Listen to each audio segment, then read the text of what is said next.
Just over 2 decades ago, traveling at over 40,000 miles an hour, the Voyager 1 space probe's cameras were pointed back toward the Earth from a distance of 3.7 billion miles away and captured one of the most humbling photographs of human history.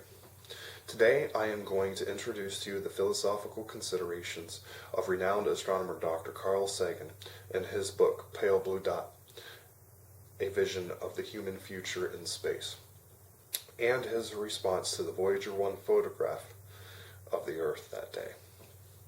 I intend to accomplish this by analyzing the four elements of the rhetorical situation: occasion, speaker, speech, and finally, the audience, of Carl Sagan's memorable considerations to provide us with perspective and remind us of our place in the universe.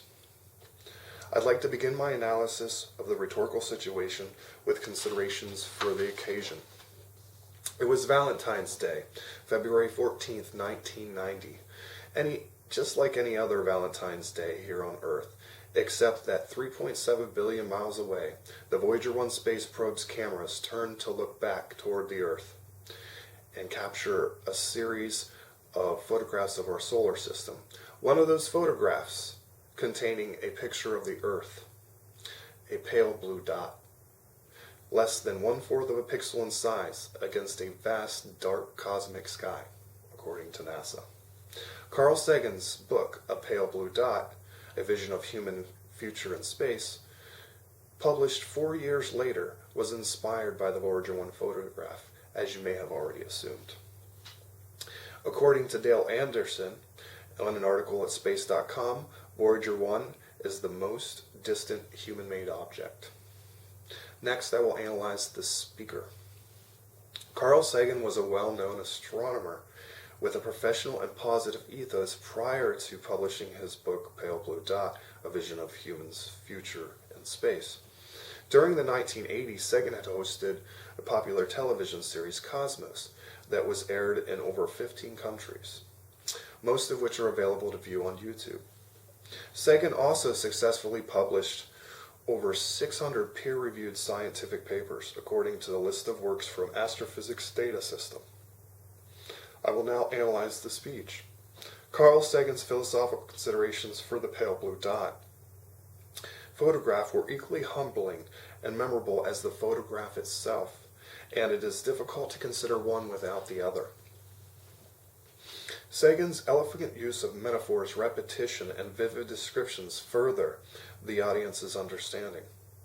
In the words of Sagan, responding to the Voyager 1 Pale Blue Dot photograph, "From this distant vantage point, the Earth might not seem of any particular interest, but for us it's different. Consider again that dot. That's here. That's home. That's us."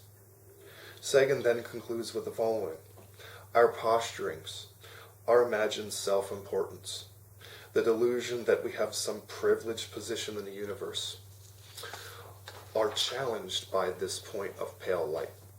Our planet is a lonely speck in the great enveloping cosmic dark." Lastly is my analysis of the rhetorical situation with consideration for the audience. While many of Sagan's publications were intended for scientifically minded audiences, for readers of the Pale Blue Dot, the audience is largely heterogeneous, as there are many philosophical considerations for the future of the human species, as opposed to purely scientific literature. Such philosophical considerations for the future of the human species aids in generating self-interest among audiences, as we can all relate to being a member of the human species. Startling statements, rhetorical questions, personal anecdotes, and narratives, as is often the case with philosophical discussions, are especially good ways to involve listeners in your topic and enhance their interest in it, according to David Zarefsky, author of Public Speaking Strategies for Success. Also, philosophical considerations often conflict or resonate with the audience's personal beliefs and values, further stimulating the audience's potential interest in the topic. In summary, Carl Sagan's philosophical considerations for the Pale Blue Dot are enlightening to say the least.